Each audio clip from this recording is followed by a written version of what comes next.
All right. Recording started. Assalamu alaikum wa rahmatullah wa barakatuhu. Welcome to the Steadfast Soul podcast. We are talking about the effects of sin. Assalamu alaikum, Harris. How are you? It's been a while, brother. Wa alaykum assalam wa rahmatullahi wa barakatuh. Yeah, it has been a while. Just life does what it does. I mean, yeah, I won't say it gets in the way, but it kind of goes as it needs to go. So, but alhamdulillah, Absolutely. it's good to be back, inshallah. Alhamdulillah. Absolutely. I'm very excited for this episode. And I'm going to Yeah, start with the prayer from yep. our beloved prophet Musa. Peace and blessings be upon him. He said, Bismillah, O Allah, expand my chest and ease my affair, and untie my heart and untie my tongue so that they may understand my speech. رب اشرح لي صدري ويسر لي امري واحلل عقدة من لساني يفقهوا قولي. أعوذ بالله من الشيطان الرجيم. بسم الله الرحمن الرحيم.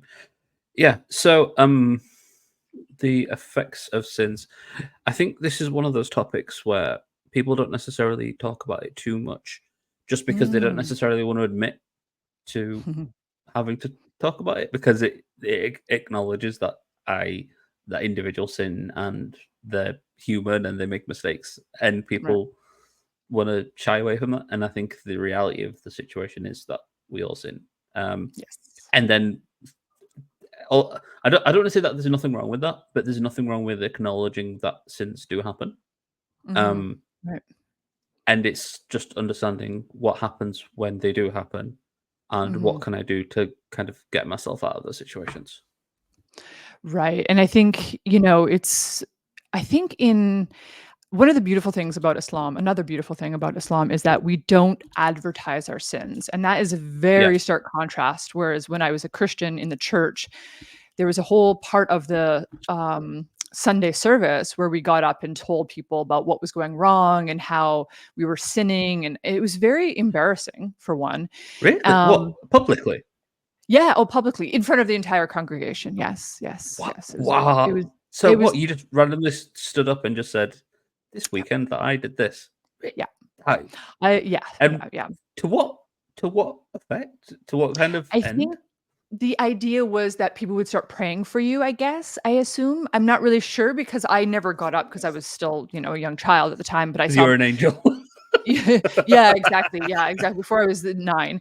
And so it was funny because, my father would get up and say, "Oh, I screwed up. I'm dealing with this, I'm dealing with that." And it's just like it was mortifying as a child. You're like, "Oh my gosh, everybody knows our family's, problems or secrets, like this is stuff we're supposed to be dealing with in the house as opposed to and now the entire congregation knows about this." It was really mortifying actually. I was like, oh, and then you just sort of like it's embarrassing, right? It's like why That's can't we just awful.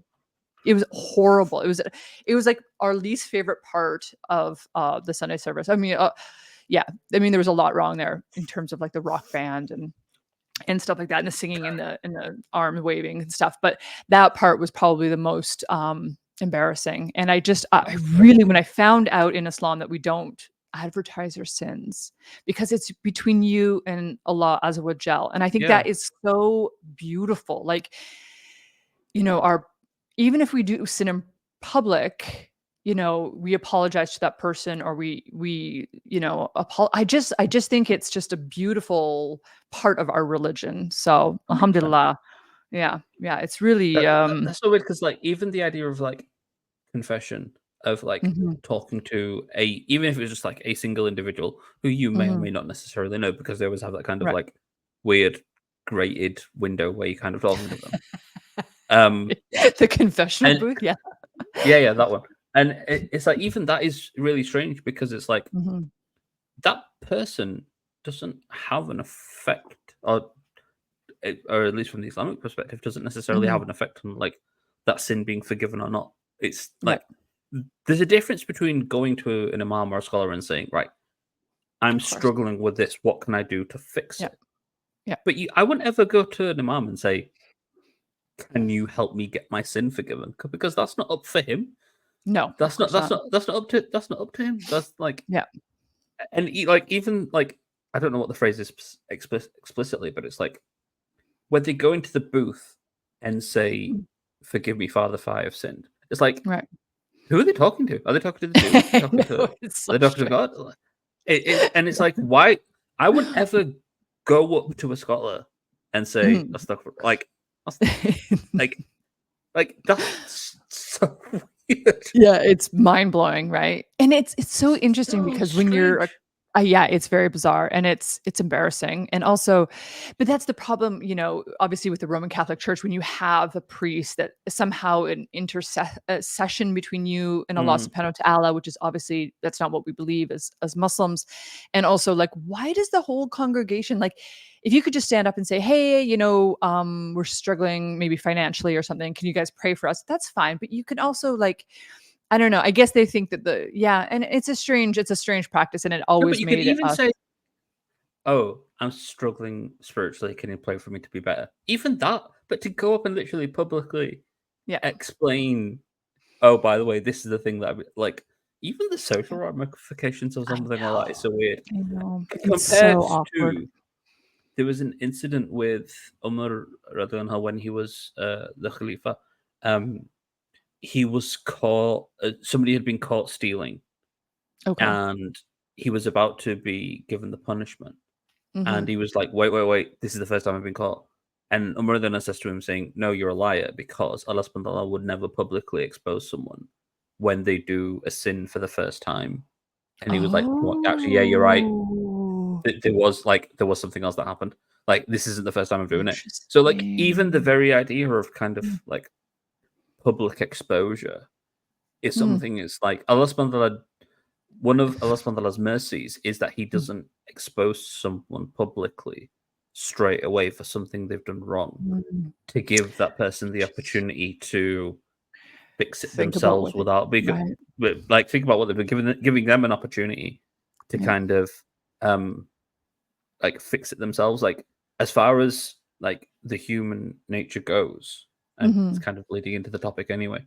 Like, the first time a sin's committed, the guilt that you feel is Mhm. very instant, it's very quick, and it's Yeah. very impactful, and it burdens you, and it kind of Yeah. not damages you, but it weighs heavy. Yeah. Absolutely. And then it's like the likeliness of that happening again is very, very small, Yeah. compared Absolutely. to when a sin starts happening repeatedly. It's the amount of guilt and the amount of time between each incident of that sin gets less and less. And Mhm. if Yeah. it's happened so many times where essentially it's become habit, Allah subhanahu wa ta'ala may take another step to try to stop you from happening. And one of those steps may be public exposure of that, Oh my because gosh. the weight of public opinion might weigh, because at that moment in time, the weight of your own guilt is minimal, Right. if not non-existent. So Yeah. therefore, the weight of public opinion is then meant to weigh heavier on you, because it's like, Mhm. okay, well, if you're not going to listen to your own conscience, are you then going to listen to other people? Mhm. And then it's like, Yeah. so like in Islam, Mm. like, this idea of public sin is really um worrying, because it's a case of, I am so stubborn in my commitment to do this sin that I'm Mhm. not only am I not bothered about my connection between Allah subhanahu wa ta'ala, not only am I not bothered about the weight of my own consciousness, but I'm also not bothered about the public effect it will have on the family, the community, the wider, like, there are so many layers to it, because if you think Society. about it, like, let's say a sin is exposed to just your spouse. That's one Mm. layer of guilt that you should feel.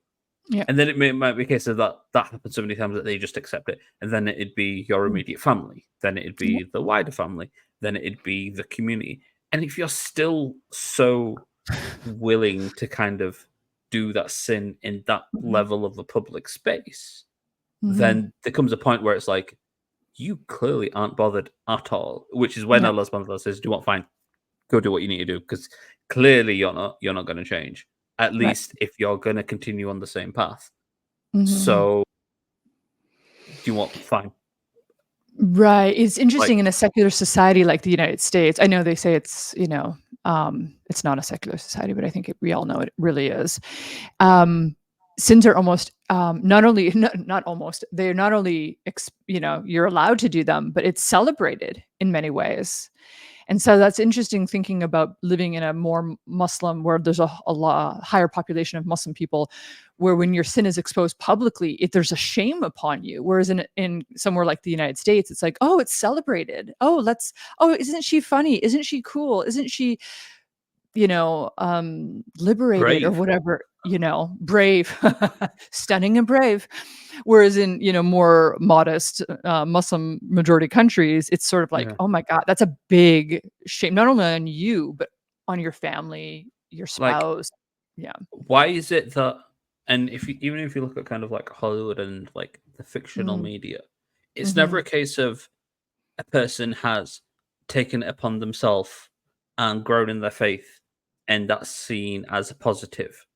It's always the Yeah. person has broken away from their faith, taken off the hijab, and started indulging in things, and that's seen as the sign of courage, as opposed I to the know. opposite way around. Because the way that it's painted is that, oh, this person is repressed, this person is controlled, Yep. oppressed, has no freedom Yep. of will. That's never like that's kind of always the idea of the religion. Like, I can't think of one, very few religious figures Mm-hmm. where their encouragement of wanting to become more religious is ever seen as a positive. In I fact, know. in British legislation, there's Mm-hmm. this scheme that's statutory across all kind of government and public organizations, where one of the criterion for um, identifying extremism within an individual Mm. is uh, increase in religious practices. If Yes. someone Yep. goes from not having a beard to growing a beard, or someone goes from not wearing a hijab to wearing a hijab, or someone goes from not Yep. praying regularly to praying, according to British legislation, that is seen as a potential identifier of leading towards extremism. That's It's crazy. mind blowing to me, and It is. Yeah. no one would ever say the Mm-hmm. opposite, as in like someone took off their hijab and say, Yeah. "Yay, congratulations, well done, you freed yourself." That's not freedom. Yeah. No. Or I've become an OnlyFans girl. It's like, yay, good for you. I mean, it's celebrated in our society and it's disgusting. And I just feel like It's awful. it's awful. I mean, that is not liberation. Professor Saba Mahmood from UC Berkeley, she has passed away now, but she wrote a book called Politics of Piety. She discusses this book. In this book, she discusses that in Egypt, how when they were trying to secularize the nation, women Mm, started taking off their hijabs and becoming less religious and praying less. But their daughters became more religious and be found more they wanted to become they wore hijab more. You see this in Iran as well. When I was there, because I'm American, you have to go with a tour guide the whole time. So mhm. and he said that a lot of the second generations that have been living under the regime there, they have become more religious in many ways. So they choose to wear hijab, even if they said, okay, hijab is not compulsory. It's whatever you want to do. They would still wear hijab because they're like, well, that's because Allah subhanahu wa ta'ala tells us we have to wear it, right? So that's Yeah. an obligation. So it's interesting that, some generations are becoming more secular and liberal and they're taking it off, but their daughters are putting it back on and choosing to become more pious and showing that outward sign of faith, which I think is just, Yeah. obviously, I, inshallah, we can all yeah. be like that. So, Yeah. mhm. I find it interesting how, like, especially what's happened over Palestine, um, Mm, you started seeing people become more religious out yep. of as a side effect of kind of seeing what was happening. Like, I don't think well, it's not necessarily become like public. I've Mhm. not seen many Muslims who have kind of seen what's happened and kind of lost faith, or kind of saying, "How could God do that?" Right. It's been the opposite. Yeah, People have absolutely. said, like, that's, and I think it's not necessarily the effect of sin, but it's actually that's the effect of kind of increase in iman, is that Yeah. it's infectious, and the more Mhm. you increase your iman, when Mhm. you're in a kind of dire situation and you increase your iman, it automatically has an effect on other people, where, like, at Mm. least the observant people, where they're like, this, like, how is it that they are so close to people, so close to kind of Allah subhanahu wa ta'ala, and yet are in the most direst of situation? Clearly there's something within this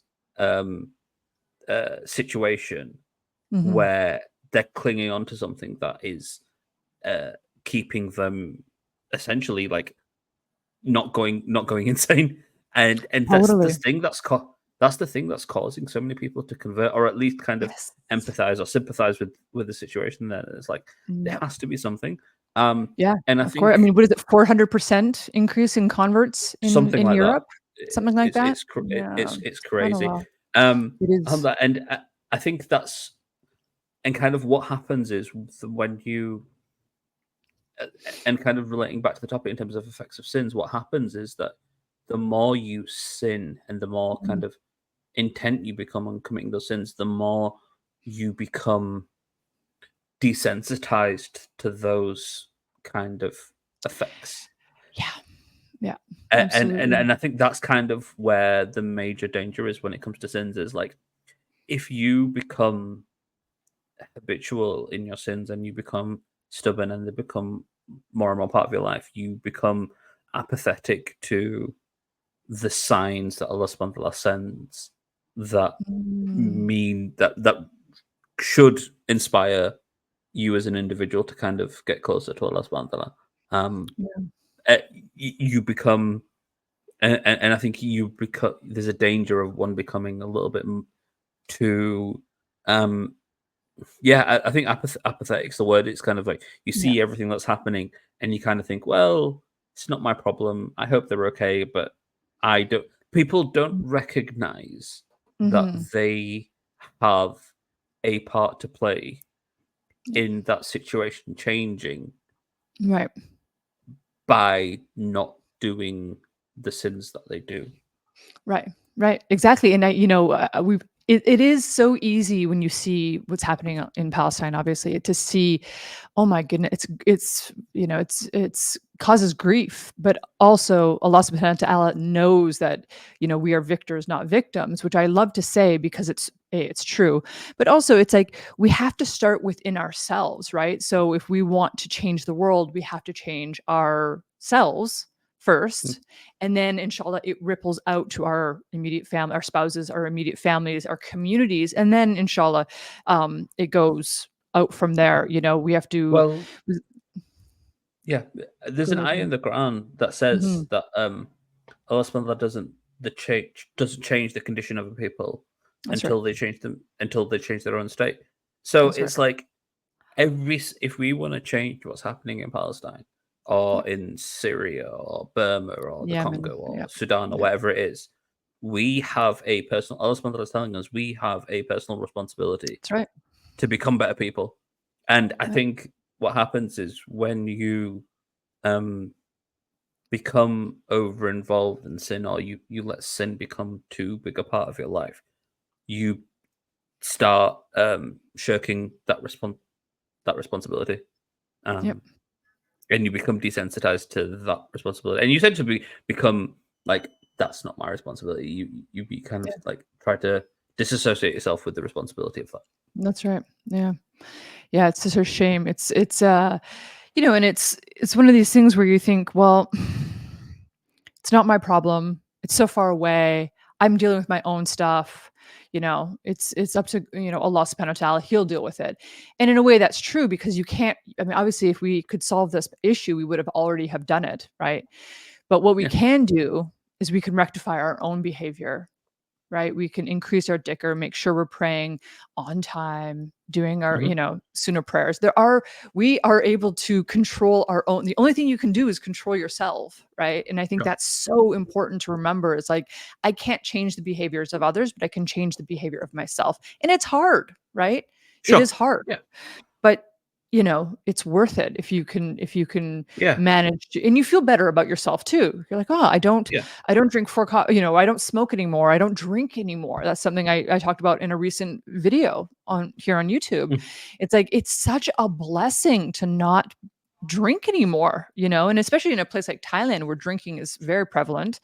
um I mean, it's crazy. I mean, it's Yeah. crazy. And we're walking the streets of Bangkok and we're seeing all these bloated, white people, European descendant people, just bloated, just looking miserable. And I was like, oh my God, alhamdulillah. Like, we don't have to do that. You know what I Yeah. mean? Like, when you're Sure. not part of that community, a community that, you know, is a sober community like Islam, it's like you just do it because everybody's doing it. Oh, of course we're gonna go drink. Oh, of course you're gonna, and it's like you're sinning, and you know deep down inside that you're not supposed to be doing that. You know, Yeah. it's like we have this natural disposition between right and wrong. We know these things, but you Of do it course. anyway because it's like there's no guardrails in secularism, right? Exactly. And it's just, and you see these people, and I'm just like, it's such a and I, you know, my husband and I were talking, we're like, wow, this is crazy. Like, we're so thankful. I mean, I mean, it's sad to see. And there's people who are like generations older than us, and I mean, they look unhealthy, they look unhappy, they're bloated, they're just like, oh my goodness. And then they're sitting at the bar again. It's like, Yeah. oh, like, don't you see, And there's I a way think out, guys. There is a sure. way out of And this. I think Yeah. that's one of the things that sins does, and one of the Mhm. effects is that and people fall into this trap that if they've committed a sin or kind of become into a habit of a sin, Mhm. Allah subhanahu wa ta'ala, like they forget that there is a way out. They've kind of Oh, mentally right. been Yeah, good convinced. point. They've been mentally convinced of this idea that, do what, there's no way out. I may as well just. How can I, sinner of all sinners, Mm, that's a good attain point. attain any forgiveness from Allah? Allah subhanahu not going to forgive me because I'm just a complete sinner. So I'm just going to continue on this path because Shaitan's convinced Yeah. you of that there's no way out. Mm, We've mentioned this before, actually, mm, but I didn't know that there was a second half of the narration. And mm. we talked about how that a scholar said that there's no such thing as a minor sin when you consider the one that you're sinning against. The second half of the narration is, however, what does your sin look like in the perspective of the amount of forgiveness from the one who you asking forgiveness from? So Mm. like, if you think your sin is terrible, Right. it is terrible. Yeah. However, look at how much forgiveness for the one Mm. who you've sinned against. And it's kind of Yeah. like that perspective of recognizing there is a way out. And the Yep. number one thing that Shaitan wants us to do, because Mhm. this is what he himself has committed himself to, Mhm. is hopelessness. And Mm. what happens is that the more you sin, the more hopeless you become because you start to see that there isn't a way out. You start to think that there isn't a way out, Yeah. and you kind of start to think, well, do you what, if I'm on this path, Allah subhanahu not going to forgive me, so I may as well kind of live life to the max because I'm going to hell anyway. So I may as well just, it doesn't matter. So Yeah. I may as well just kind of enjoy it. Um, and that's kind of what one of the things that sins does. Yeah. It causes us to have that hopelessness. Well, and it's also, I mean, at some point, you know, a prophet, peace and blessings be upon him, had said in a hadith, wrongdoing irritates the heart, you know, and at some point, I guess the sin becomes, you've done it over and over and over again, that it doesn't irritate the heart anymore. At some point, it's Yeah, just like, ugh, this is it. This is my life now. I sure. am a, you Yeah, know, no, I am a, yeah, that's terrible. that yeah, there's a hadith that kind of says that when the first time you commit a sin, that there's a black spot on the heart, and the more Yeah. sins you commit, each kind of there's additional one, and there'll come a point where that this heart becomes completely black. And kind of what the Oof. scholars say is that one of the meanings of that is that it also becomes um desensitized to sin as well, as in the sins just don't bother them anymore. So we've Mm. talked before about kind of like Yep. how the first time a sin's committed, there is a level of Mhm. guilt, and that guilt weighs very heavy on the soul. Yep. But the more you commit that sin, the less that guilt weighs when it comes to a point where it doesn't weigh anything at all. And at that Oh, point, the heart doesn't even recognize that it's committing something wrong. Whereas the scholars actually say that as long as that guilt exists, yep. you have the opportunity to ask for and in fact, the very first step of forgiveness is that guilt. And Mhm. as long as you're feeling that guilt, you've got a chance. You Yep. pray and pray and pray that if I do sin, let me at least feel guilty for it so that I can try to rectify it. It's like Yep. I think it's something about, like in the 12 steps of recovery. I think the first Mm. step is acknowledgement. Yep. Um, so it is this kind of like acknowledging that, do you want, yeah, I messed up. It's okay. Like, the Yeah. world doesn't end by me messing up. The world Right. only ends when I don't care that I've messed up.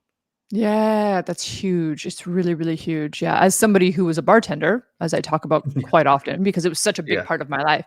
And Sure. I really just, I mean, at the end there, I was just like, get me out. And I would pray to Allah subhanahu wa ta'ala, like, please just get me out of here. I hate this job. Like, I don't want to do this anymore, And it's just like, subhanallah, I am not Muslim, Yeah. so I can't even drink. And I know there are Yeah. Muslims that do drink, but I'm not one of them. I don't ever want to Alhamdulillah. be.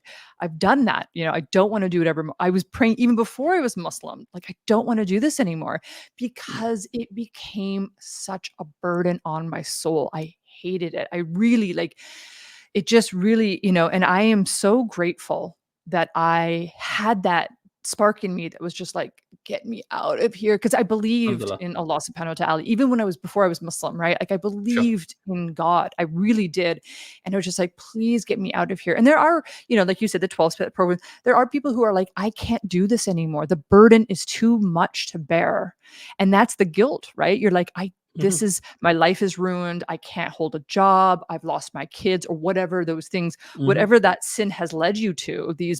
I mean, alhamdulillah, it never happened to me, but there are instances where you're like, you've seen people all the time Yeah. all around the world, losing their children, losing their job, losing their home, Sure. gambling. I mean, these are real world effects of sinning, right? Yeah. And I think And that's kind of, sorry, go ahead. no, no, no, go ahead. No, no, I was just gonna say that's kind of like one of the effects of sin is that Allah Mhm. subhanahu wa ta'ala kind of sends these indicators that things are going wrong, and it's kind of like a little thing will go wrong, and you kind of like, hmm, Mm, I need to correct myself, and then a slightly bigger thing will go wrong, and you're like, okay, I really need to correct myself, and then a bigger thing will mhm. go wrong, and it's like in Urdu culture, in Pakistani culture, which there's a funny phrase that translates as Allah subhanahu wa ta'ala doesn't come and slap someone around the face. He he kind of sends these indicators to Yeah. try to correct you and say, "Hey, look, like here's an opportunity. Something's gone wrong. Do you need to correct yourself?" Kind of thing. And those incidents get bigger and bigger and bigger and bigger and bigger. Until there'll come a Yeah. point where Allah subhanahu wa ta'ala will say, "Do you want this person is destined or has committed themselves to not wanting to change?" So Yeah. everything then goes right, and it's like that's actually the worrying thing. Like even there was a conversation between a Sahaba and the Prophet SAW where like they said that like the worrying thing is when everything is going right. If things are going wrong, it means that Allah subhanahu wa ta'ala is kind of still keeping me in check. If everything's Ah, going right all the interesting. Yeah. time, Yeah. if everything's going right all the time, Yeah. then that's a more worrying state to be in because that's like that's a question where has Allah subhanahu wa ta'ala kind of forsaken me to the point where it's just like saying, well, you can have the dunya because the akhirah is going to be like where your punishment will be. The way they Mm, describe it is, the way some of the scholars describe it is that imagine you had a dog that was tethered to a post, but the mm, leash was really, really, really, really long. So they could mm. go far and far, and they wouldn't feel anything. They'd be going along and be like, "Yeah, it's fine, it's fine, it's fine, it's fine, it's fine." Going and going and going and going and going and going and going. And the further they go, the faster they go, Mm. the more they may be enjoying it. But then Right. when it reaches its its end, the Mhm. jerk will be stronger and harder Yeah. because the rate at which they've kind of Run. got to that point. Yeah, yeah, Yeah. exactly. So Yeah. the idea is that the way like Allah subhanahu wa ta'ala treats this is says, right, okay, that's fine. If you want to take a long leash, I will give you as long as a leash as possible. But Right. the effect of that leash will It's be gonna hurt. worse. It's Yeah. going to hurt way more than it would have Yeah. done if you'd Yeah. had a short leash That's and right. you kind of went at it slowly. So I think that's kind of Yeah. one of the things where the sin, like you pray that you never get to that point where the sin Yeah, of doesn't bother course. you anymore. Yeah. Oh, for sure, for sure. And I think also, it's funny because people are like, "Oh, I don't want any restrictions on me." Secularism and liberalism Yeah. espouse freedom and liberation and all these things. And it's a fantastic analogy of running free, and then when you get jerked by, you know, your collar, it's like, oh wait, what, that hurt.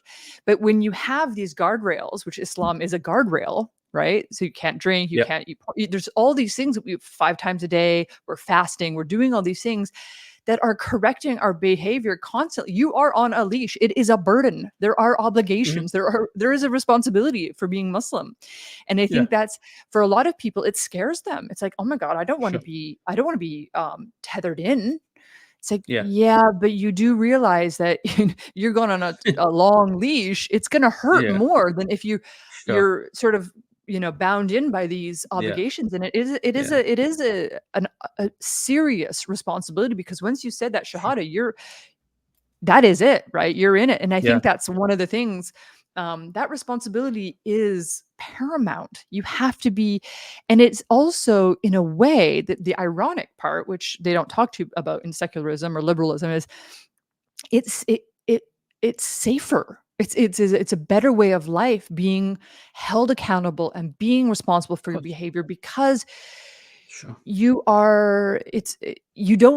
don't run the risk of these things, because you are bound by obligations and responsibilities, Yeah. and it's okay. You know what I mean? It's Sure. sort of this paradox. Like, discipline actually is gives you more freedom in many Yeah, and ways. it's Yeah. the discipline leads to happiness, which is a really Yeah. odd thing. It's like, so I've just thought of a very odd analogy. Um, Mm, Imagine being on a beach and you're using a jet ski, and mhm. the guard says only stay within this certain point. Right. So as long as you're within that point, you'll enjoy the jet Mhm. ski loads. But Right. then as soon as you leave that and then the jet ski runs out of fuel, you Mhm. can't blame the fact that there was a barrier there, Mhm. that you're now in this situation. Right. You've kind You of were warned. chosen to kind of you were warned. You've Yeah. chosen that path, and you are, maybe the sea was cool out there and you enjoyed it a little bit more. But then when Mhm. things go wrong, you can't Yeah. blame the fact that there was a barrier there. Like, the barrier was there Yeah. for your protection. So Right, right, right. It's a great it's just analogy. this. Yeah.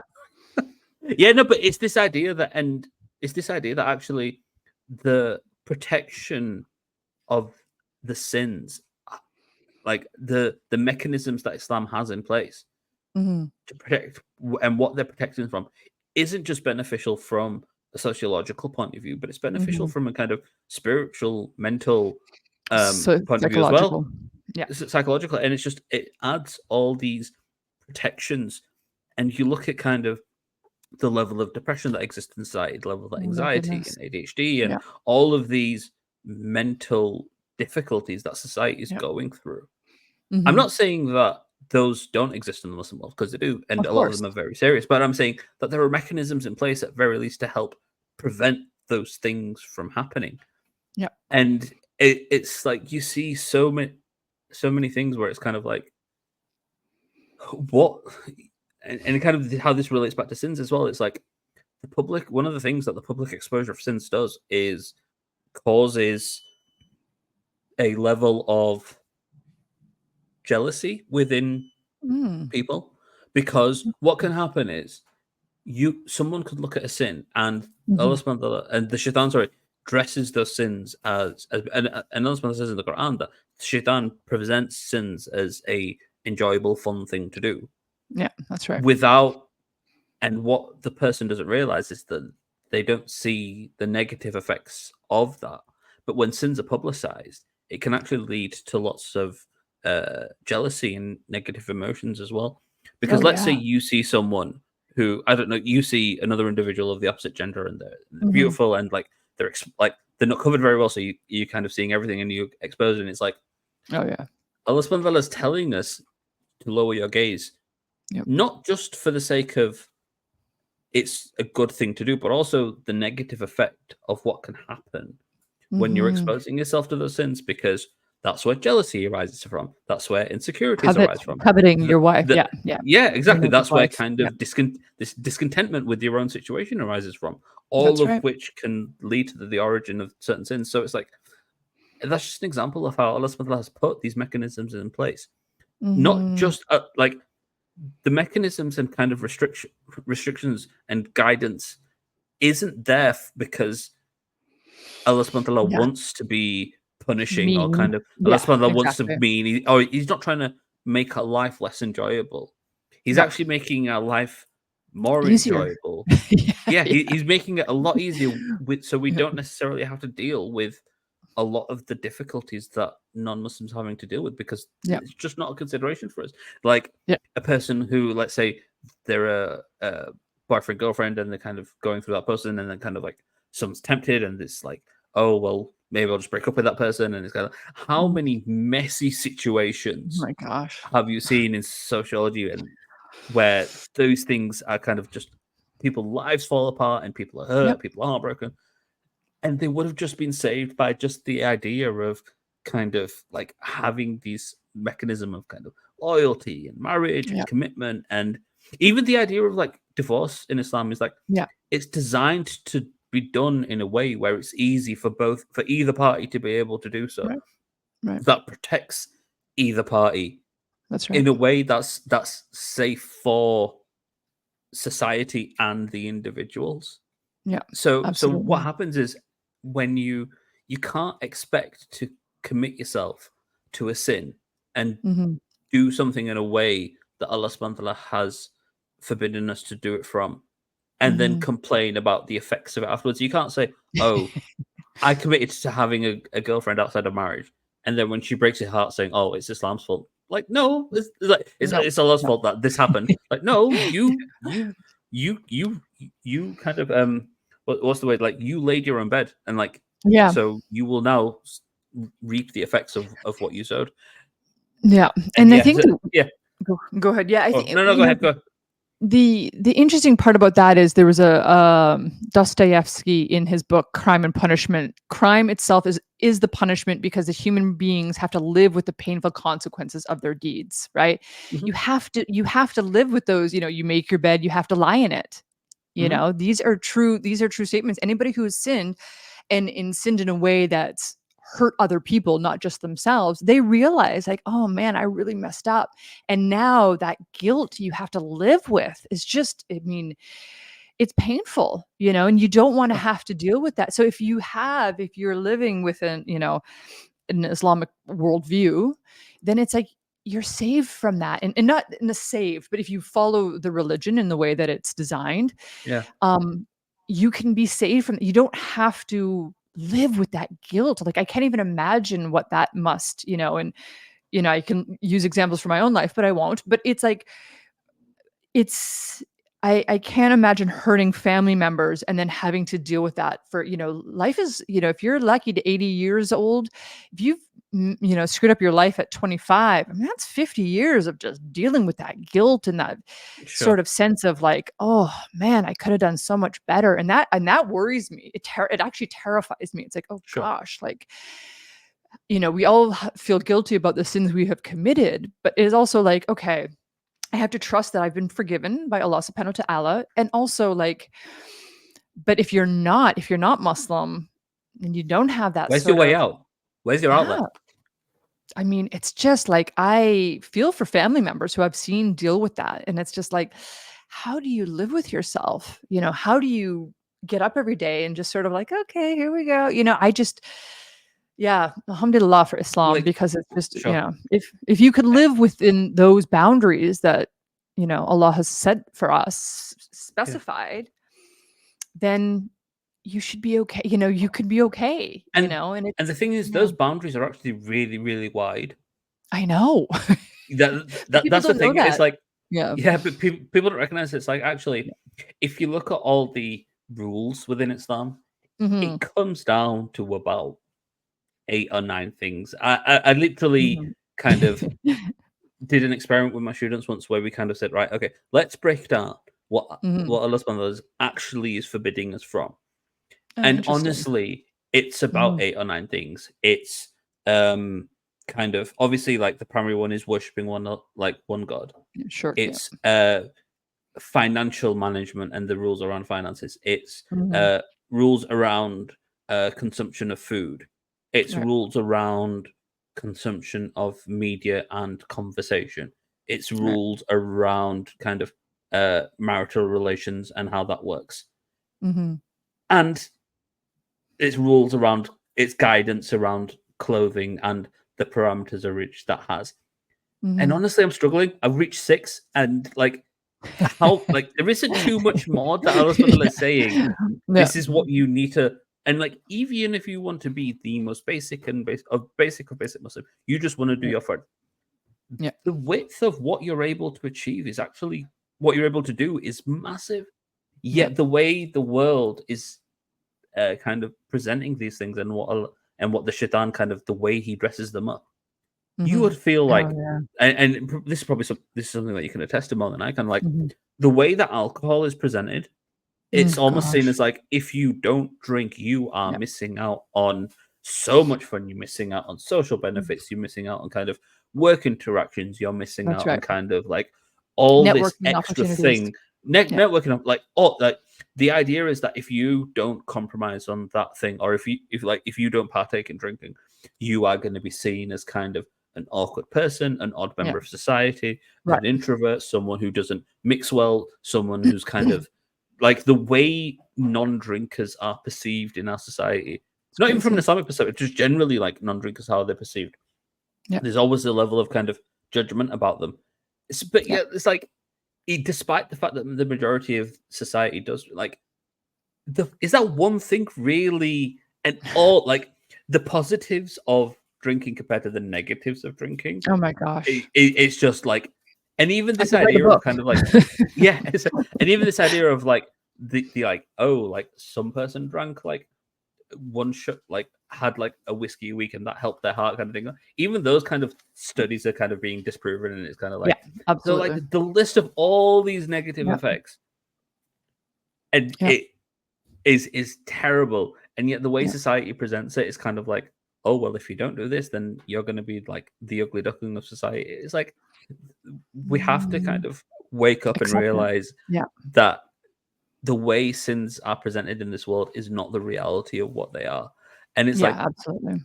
it may seem that this sin that will be committed will give you so much pleasure, enjoyment, and things, Yeah. and fun, and happiness, and all those kind of things. They don't. No, absolutely. And I think until you realize that it until you realize that you're never really going to be able to break out of those habits, that like that isn't what um not what the reality of life is, that those sins are temporary Mhm. temporary dopamine hits, and Oh my even the gosh. effect of them will be lessened, so you're going to have to go to bigger extremes, Oh and yeah, absolutely, absolutely. it's never gonna um it's never gonna feed that happiness that you're looking for, because That's that's right. not what happiness is. Yeah. Yeah, there's a it's interesting it's what does the Quran say? Like, these sins are made alluring for people. Like, these things are made alluring for people, right? So Yeah. drinking, there is even in the bartending world, it's like, oh, the 3 beer buzz. Oh, you just have to have 3 beers. You get the buzz going, you feel good, things are but the problem with the 3 beer buzz is that 3 turns into 6, turns into 9, and next thing you know, you black out. You don't know where you are. I mean, this and alcohol is one of the worst things because one day you can drink 4 beers, one and you're fine. You wake up, you're hungover, you drink a water, you have some Tylenol, you go to work. Okay, fine. But sometimes it's one and you're out. You've been blacked out and you don't you're like, what happened? It's you didn't eat, you were frustrated. There's so many I mean, alcohol is such a poison. I mean, I've seen it with my own eyes. Like, it's such a poison. It's crazy. And it's advertised, like you said, everywhere. And it's what a shame. I mean, and it's like tax dollars. They're literally trying to poison you. They're literally trying to poison you, and Mhm. I understand that there are some benefits, right? That's what the Quran tells us. But the bad things outweigh Massively the outweigh. benefits massively. But I mean, and I think this is like for surgeries, even if before they cut into you for, Mm. surgeries or whatever, they have to wipe your body with, it's a sterilization, right? But it's like, then what else do you need alcohol for? Like, you don't, I mean, trust me, you don't need alcohol to have a good time. And I know a Yeah. lot of people say, well, I don't drink, so I'm gonna look like awkward at the bar. It's like, nah, actually, you won't. Trust me. Like, as a former bartender, nobody cares if you don't drink, right? But Just this nobody cares social anyway. anxiety.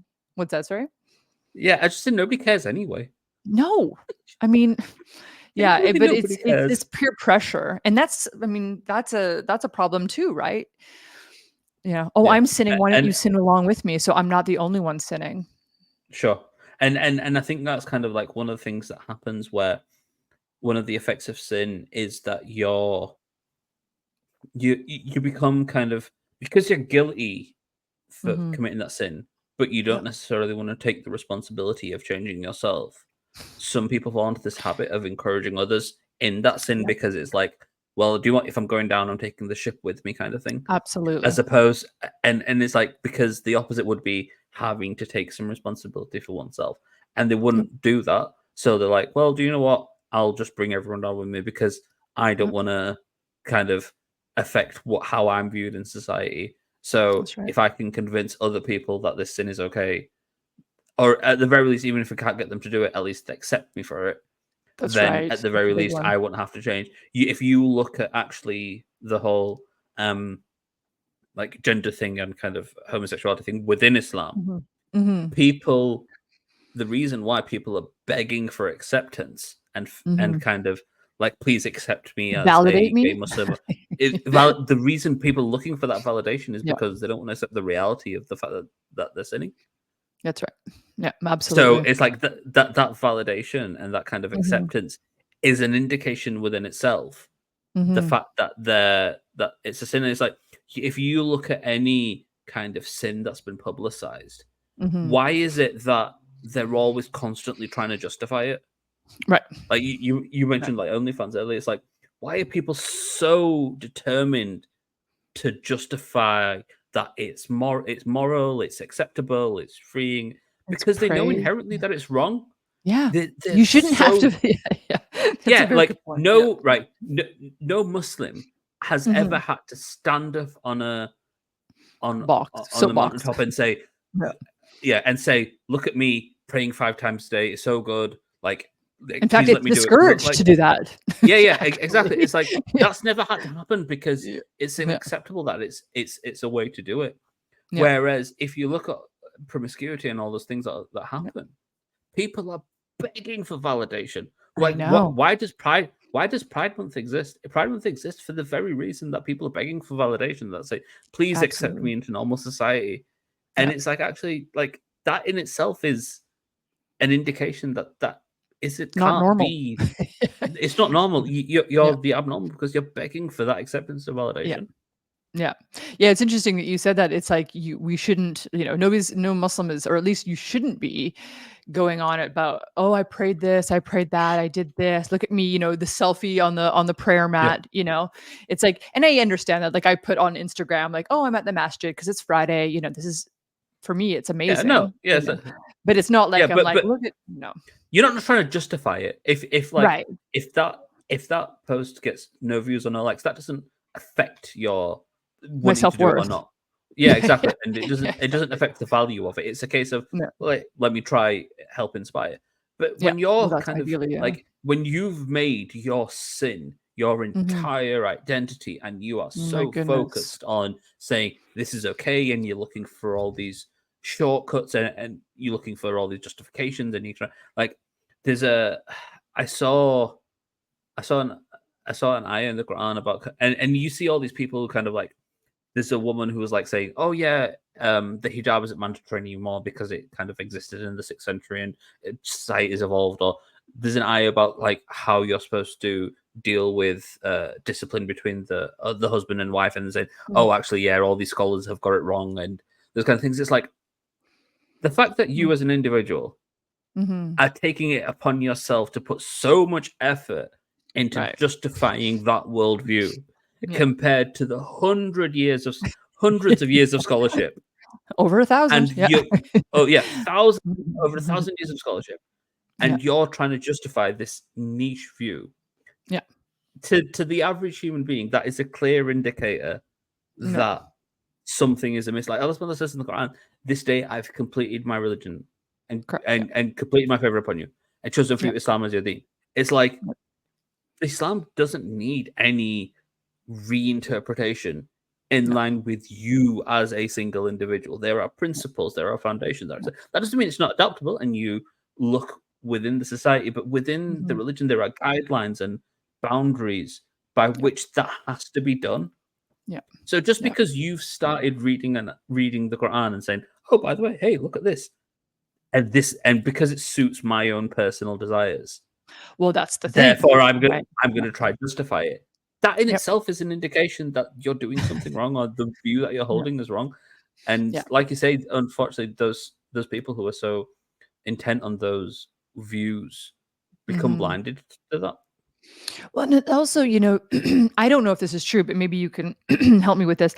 If you are trying to convince other people, oh, the hijab is not obligatory. I don't wear the hijab yet, but inshallah I will. And inshallah, people who are watching this can pray for Yeah, me because that is I want to, and inshallah I will be.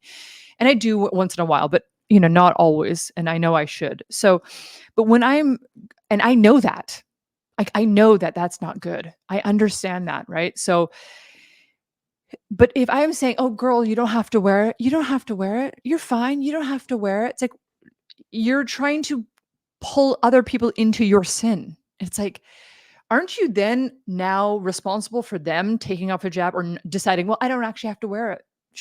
Ali told me I don't have to wear it." And well, why wouldn't she know? Or whatever they yeah, do, whatever the rationale that they're using in their yeah, mind. Like now, am I not responsible for misleading this other person? Like, am I not? sure. I don't know. Like, Yeah, I yeah, feel like yeah. I would be responsible for them sinning as well. Yeah, And every day yeah, know. yeah, you're going to be questioned on the day of judgment. Like people will be questioned on the day of judgment. It's like Yeah. it's one of the reasons why I am very conscious myself personally as something that I try to do, kind of like speaking out about kind of where people kind of like how people approach good deeds and how they approach learning and like kind of Yeah. it. I very rarely will discourage someone from doing something positive as Mhm. long as it's done within the right way, because Right. I don't want to bear the responsibility on the day of judgment saying, "Oh well, I tried to do such and such, and yet you kind of discouraged me because you kind of corrected me in a way that was rude." Yeah. Like that's a very heavy Yeah. responsibility, and it's kind of Interesting. like, well, one of the things is like when you look at how like right or wrong are like the way sins happen in kind of the public world. Mhm. There's a way that we need to go about kind of encouraging good and forbidding evil, Right. where we're doing so in a way that and the ayah is the word is literally encourage good because it's meant to be Mm. encouraging. It doesn't say force good. Yeah. It doesn't say Yeah. make person do good.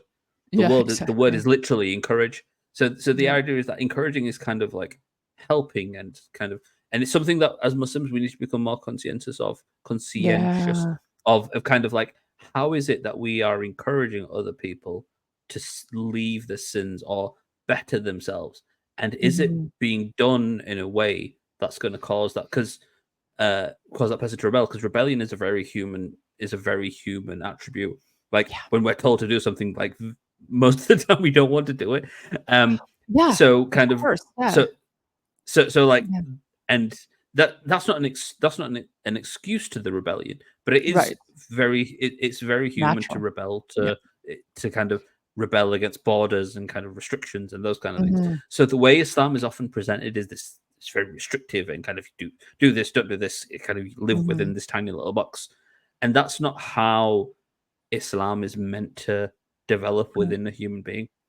Right. If you look at the Right. And Prophet it Sallallahu peace and sorry, blessings be upon him. just No, go ahead. so like, no, it's just saying, like, just finally, like, the way if you look at through his life and Mhm. the life of his prophethood, the foundation Mm. of that was kind of becoming convinced of Allah subhanahu wa ta'ala and kind of becoming in tune that I am willing to submit myself to Allah subhanahu wa ta'ala's will.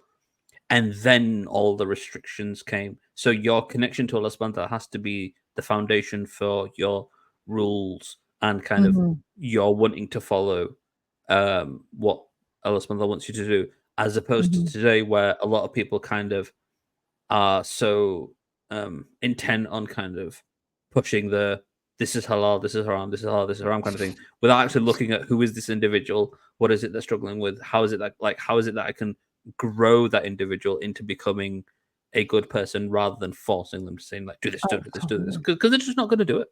No, of course. And it is. And, you know, people yell at me, wear a jab. And it's like, I'm not going to wear it because you tell me to. First of all, I have to wear it because it says that in the Quran. And I understand that, but it's also a dynamic process. So let's put that aside. But what did you say to me before we were off camera? You said, what is our blessed prophet, peace and blessings be upon him? What is another name for him? Is a mercy Oh to all yeah, the world. Right. exactly. And it's So like that. yeah, Go on. he's the person we're supposed to be emulating. So by yelling at me or, you know, or yelling at anybody, like you're sinning, you're doing this, you're not perfect either, right? And that brings me back to the, you know, the ayah. It's like you can't say something that you're not doing yourself. You don't know. I mean, are you doing everything right too? Like I know that, you know what I mean? So it's like mercy, be merciful to other people, just Sure. like our beloved prophet, you know, peace and blessings be upon him, did Yeah. with his family and his cousins and all these people that he was around, people that literally hated him. I mean, People that tried to attacked kill him him. for 20 years. Yeah, attack him. You know, he Abu almost died. Sufyan, Like, Abu Sufyan literally spent 20 years of his life yes. trying to kill the Prophet Sallallahu Alaihi Wasallam. And yet, when the time came, the Prophet Sallallahu Alaihi Wasallam accepted him with open arms. And even very interestingly, and kind Mhm. of like just to relate slightly back to the topic, like one of the things that the effects of sin does is that it affects all these personal characteristics as well, and it affects your kindness and Mm. your mercy and those kind of things. Because Yes, yes, obviously yes. it's kind of poisons the heart. But if you think about Right. how the Prophet Sallallahu Alaihi Wasallam was approached, Abu Sufyan spoke with a dignitary from another country. I think it may have been Mhm. like part of the Roman Empire. Oh, And the interesting. person asked Abu Sufyan wasn't Muslim at this time. He converted later, but he wasn't Muslim at the Mhm. time of this conversation. He tells the Mhm. story afterwards, and he was saying how like, can you accuse him of being dishonest? Saying never seen him be dishonest. He's never Yeah. lied. He's never beaten anyone. Yep. He's never kind of publicly shamed. Like Rude. there were all these there's all these positive attributes about the Prophet. Yeah. And Abu Sufyan literally tried to kill him. Yet when push came to shove, when he was asked what are the Prophet's character attributes, he goes, "He's faultless. He was he was the Prophet's father-in-law to one of his Mm. wives while Right. he was a non-Muslim, Wow. and so It's he had amazing. every reason to try and dissuade people and say this is like this is who he was as a person. Right. If do we think that, Mhm. and I think this kind of would be a nice place to kind of wrap up as we head towards the end. Mhm. How would we say what do we think a non-Muslim's opinion of Mhm. us as an individual would be if they were to talk about us? And Yeah. because fundamentally it comes down to the fact that a lot of our sin, like one of the major effects of sins, is how it affects the heart.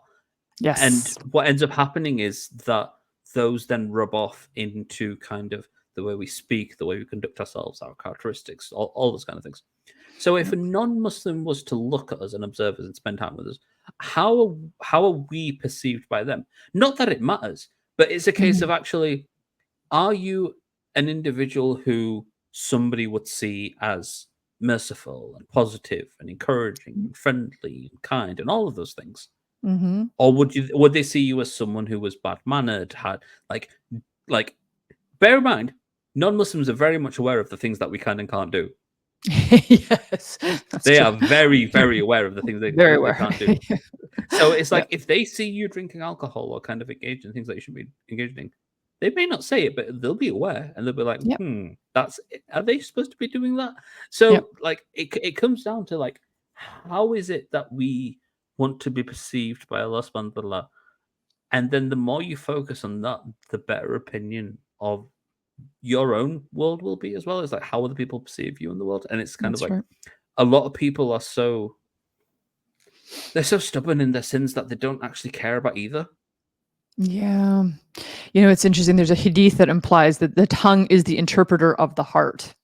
And I think that also can be expanded to say, who are you, the person, like online? Who are you, the person, you know, when people, because we are so online all the time, we're, you know, chronically online, as they say. So it's like, the tongue, it may not be literally the tongue, but it's the way you type, it's the way you talk to people online, the commenting you do, these sort of things do really have a real world effect on people. And it's because Sure. your heart is, you have, you're doing bad, and so it's easy to point the finger, but those three fingers are pointing back at you, right? It's like, Sure. am I being a hypocrite? Am I doing the things that I say I'm doing? And that's, it's sort of these things that you have to be very conscious, which we talked about on this podcast before, is like, you'd be very aware of what you're doing. Make sure your house is in order before you start judging other people, or before you Yeah. start, commenting on other people's sins, right? So Yeah. it's really important that we have to make sure we are not a hypocrite, and we are not judging other people for things that we are not also doing, Sure. or it's easy to say, well, where's your hijab, sister? It's like, yeah, inshallah, I will be wearing that. But like, are you doing your prayers? Are you doing those? And I would never say that, but it's like, the Quran talks about this, right? Yeah. So And come it on. should at least be the thought that the other person says Yeah. before they give that kind of advice. And Advice. Yeah. I think, yeah, and I think what happens when you kind of overindulge in those sins, you start become less conscious of other people's feelings, and you start kind of not only Yeah. justifying to yourself, but you start projecting and identifying other people's sins as a way of kind of trying to alleviate your own guilt. Yeah, exactly. It's like, look at how good I am. I'm such a good Muslim. Here I am telling her to wear hijab, or telling her that she shouldn't do this or shouldn't do that. It's like, okay, but and also you put yourself out there by being Muslim online. I get that. But also it's like, let's just step back and say, am I doing everything I'm supposed to be doing also? Like, am I judging other people? And I get that. It is and I'm not here to judge anybody, obviously. So it is interesting. But you can see those effects of sins as judgmental, being judgmental, Yeah. um, especially against other Muslims. Like, we have to be united as an ummah. We have to, even if, we're not a monolith, I get that, but we still have to encourage other people in the way that the Prophet, peace and blessings be upon him, encouraged the people he was Yep. with. We have a good example here. Not only the Prophet, peace and blessings be upon him, but all of the prophets, peace and blessings be upon all of them. Like, Yeah. anytime we read about the prophets in the Quran, we can say like, oh, I was sort of jealous of that person. Why? And you can start using their examples of looking at yourself. You have to be Yeah. really self-reflective in this religion. Sure. Yeah. It's 100%. beautiful. Yeah. Alhamdulillah. Is there anything else that you want to add, Harris?